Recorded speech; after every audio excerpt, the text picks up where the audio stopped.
My name is Volodymyr or Volodymyr RYZHKOVSKYI, and as you can notice, the uncertainty about the usage of my first name somehow points to my experience-driven interest in the questions related to Russian imperialism and Russian colonialism. So ultimately,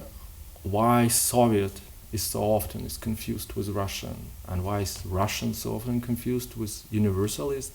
and why the peripheral voices are getting so little attention and are silenced by this powerful Russian voice.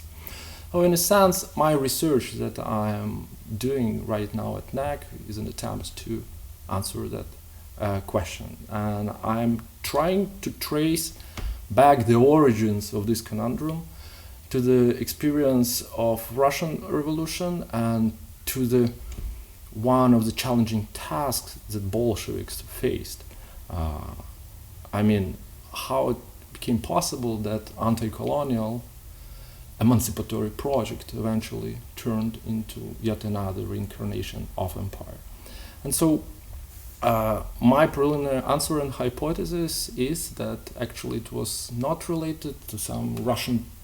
particularism of the Bolshevik, but rather driven by deeply ingrained Occidentalism of their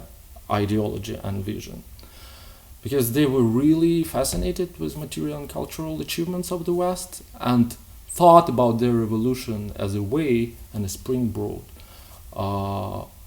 making the West a better version of itself. Once the world revolution failed, they had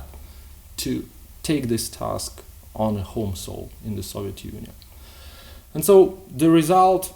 of this challenge, when coupled with their commitment to spread enlightenment and at the same time anxiety about giving free flow to information, led to the creation of the specific complex of institutions in the imperial center in Moscow, which I called Soviet Occidentalism. Institutions were responsible for presenting the superiority of the Soviet project over the West,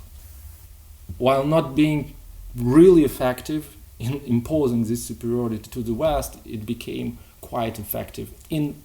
creating and maintaining new imperial hierarchies within the Soviet Union, contrasting the imperial and Occidentalist center to increasingly nationalized and provincialized peripheries. Here, as I see, it's the root of a current disbalances in our presentation of knowledge about Eastern Europe and about Soviet Union, and my research, it's an exploration of the imperial and cultural elite and imperial institutions concentrated in Moscow across the decades of Soviet power, which I hope will help to elucidate the issues that I outlined right now.